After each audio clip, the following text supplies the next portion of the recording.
Bismillahirrahmanirrahim. Assalamualaikum warahmatullahi wabarakatuh. Alhamdulillahirabbil alamin. Alladzi hadana li hadza wa ma kunna linahtadiya laula an hadanallah. Wa asyhadu an la ilaha illallah wahdahu la syarikalah. Wa asyhadu anna Muhammadan abduhu wa rasuluh. Allahumma shalli ala Muhammad wa ala alihi wa ashabihi wa man tabi'ahum bi ihsanin ila yaumiddin. Ya ayyuhalladzina amanu taqullaha wa qulu qawlan sadida yuslih lakum a'malakum wa yaghfir lakum dzunubakum. Amman yuti'illaha wa rasulahu faqad faza fawzan 'azima wa ba'd. Fa in asdaqal hadisi kitabullah wa khairal hadyi hadi Muhammadin sallallahu alaihi wasallam wa syarrul umuri muhdatsatuha fa inna kulla muhdatsatin bid'ah wa kulla bid'atin dhalalah wa kulla dhalalatin finnar.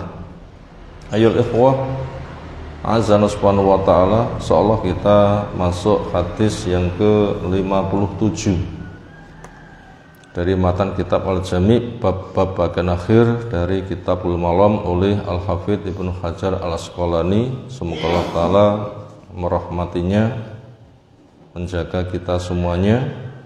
Bab tentang mewaspadakan akan akhlak yang buruk.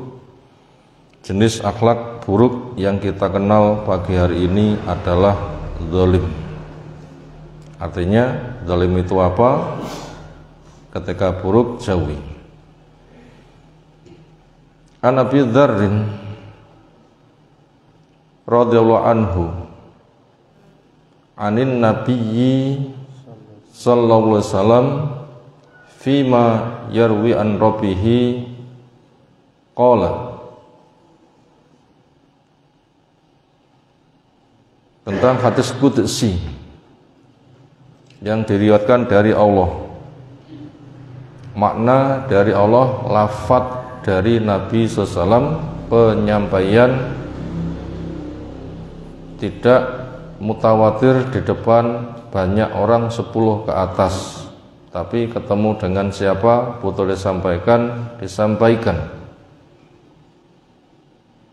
Pencatatan sampai kepada penulis hadis melewati periwayatan dari Nabi SAW kepada sahabat, sahabat kepada tabiin dan seterusnya, dan generasi di bawah sahabat diteliti. Kalau sahabat langsung adil diterima. Ketika yang diteliti memenuhi kriteria sahih, maka hadisnya juga sahih. Di antaranya kriteria sahih ialah harus muslim, ahli tauhid, ahlus sunnah, jujur, gak bohong, bohong gak diterima, hafalannya kuat, pelupa tidak diterima, gak ada cacat ketika diteliti walaupun jelimet, dan juga gak berbenturan dengan hadis sahih yang lain. Itu tanda-tanda hadis sahih. Dan di sini sahih rawahu Muslim. Membaca huruf per huruf tidak ada fadilah, satu huruf 10 pahala. Isinya Allah berfirman, ya ibadi, wahai hamba-hambaku, ini sesungguhnya saya haramtu zulma, mengharamkan perbuatan zalim, ala nafsi, pada diriku. Allah tidak mensifati diri dengan zalim. Waja'altu, dan saya jadikan perbuatan zalim bainakum, di antara kalian, muharraman, perkara yang diharamkan. Fala tadzalamu, maka janganlah kalian saling menzalimi. Akhrajahu Muslim mengeluarkan hadis ini, Imam Muslim rahimahullah taala.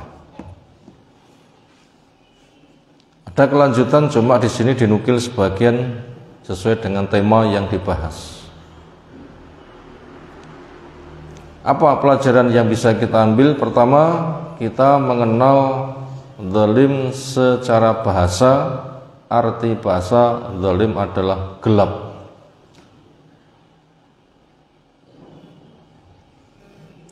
Peteng, gak bercahaya. Nomor dua, secara istilah zalim adalah wad'u syai' fi ghairi makanih, menempatkan sesuatu di luar tempatnya. Dan itu lawan dari adil. Kalau adil adalah wad'u syai' fi makanih, menempatkan sesuatu di tempatnya. Kalau zalim menempatkan sesuatu di luar tempatnya. Artinya dosa itu terancam neraka. Dosa itu terancam neraka. Dan neraka itu gelap. Dosa itu terancam neraka dan neraka itu gelap. Maka perbuatan dosa diberi nama zalim. Maka perbuatan dosa diberi nama zalim karena akan masuk ke neraka dan neraka itu gelap. Perbuatan dosa diberi nama zalim karena perbuatan dosa itu terancam neraka dan neraka itu adalah gelap. Itu tadi pelajaran nomor 2. Arti zalim secara istilah. Kita ulang. Wad'u syai' fi ghairi makanih, menempatkan sesuatu di luar tempatnya, di selain tempatnya. Dosa itu terancam neraka, sementara neraka itu gelap. Maka perbuatan dosa diberi nama zalim karena akan terancam neraka dan itu adalah gelap. Secara umum bila kita mendengar api itu terang benderang, dikenal dengan istilah si jago merah. Sehingga bila kita mendengar namanya kebakaran, apa warnanya? Merah.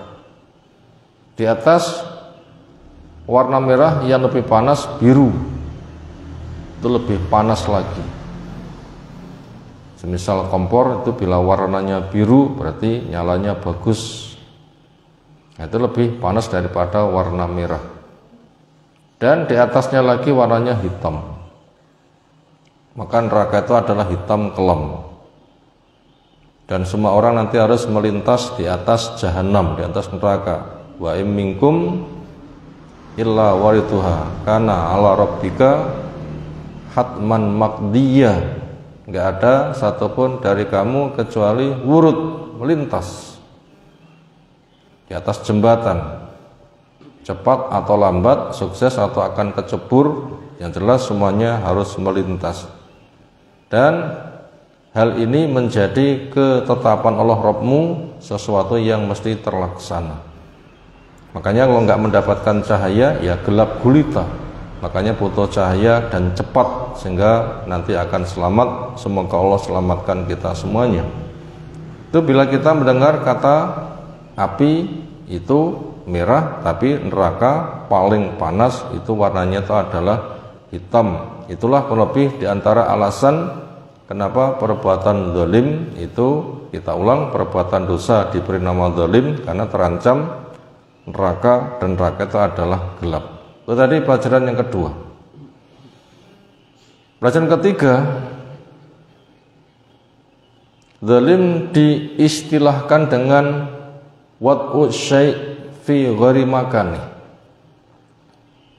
Zalim diistilahkan dengan wad'u syai' fi ghairi makani. Kenapa? Istilahnya kok begitu, menempatkan sesuatu di luar tempatnya. Karena Islam itu menjauhkan dari neraka. Karena Islam itu menjauhkan dari neraka, bukan memasukinya. Karena Islam itu menjauhkan dari neraka, bukan memasukinya. Yang Allah jelaskan, yukhrijuhum minadh-dhulumat ilan nur, mengeluarkan mereka dari gelap menuju ke cahaya. Itu tadi zalim diistilahkan dengan menempatkan sesuatu di tempatnya, karena Islam itu menjauhkan dari neraka, bukan memasuki. Yaitu yukhrijum minadh-dhulumat ilan nur, mengeluarkan manusia dari gelap menuju ke cahaya. Sementara zalim itu adalah malah memasukkan, bukan mengeluarkan, malah memasukkan. Itu diberikan istilah begitu setelah kita ketahui alasannya. Berikutnya masuk pada pelajaran ketiga. Allah tidak mensifatkan diri dengan zalim. Allah tidak mensifatkan diri dengan zalim, tapi mengentaskan dari kezaliman. Allah tidak mensifatkan diri dengan zalim, tapi mengentaskan dari kezaliman.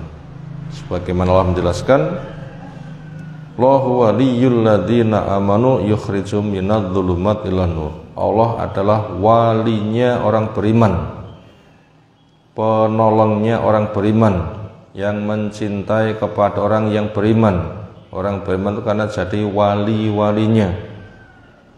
Allah mengentaskan mereka, mengeluarkan mereka, yukhrijuhum minadh-dhulumat ilan nur, dari kegelapan menuju ke cahaya. Neraka itu gelapnya berlipat-lipat, sementara cahaya itu satu. Itulah surga Allah Subhanahu wa taala. Itu tadi pelajaran yang ketiga. Berikutnya masuk pelajaran yang keempat. Manusia punya sifat zalim. Manusia dicipta punya sifat zalim. Sebagaimana ayat-ayat bagian akhir dari surah Al-Ahzab. Inna aradnal amanat 'alas samawati wal ardi wal jibal fa baina ayahmilna wa asfaqna wa hamal insan innahu kana zaluman jahula. Telah saya tawarkan amanat kepada langit, kepada bumi, pada gunung-gunung. Mereka tidak mampu memikulnya. Ternyata manusialah yang memikulnya.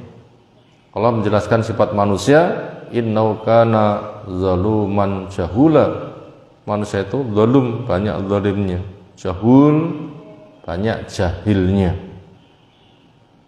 Makanya kezaliman tidak boleh disandarkan kepada Allah, karena Allah tidak mensifatkan diri dengan zalim, tapi kezaliman itu merupakan manusia dicipta punya sifat itu. Berikutnya masuk pelajaran yang kelima, hikmah, faidah. Manusia dicipta punya sifat zalim. Kita mengenal hikmahnya.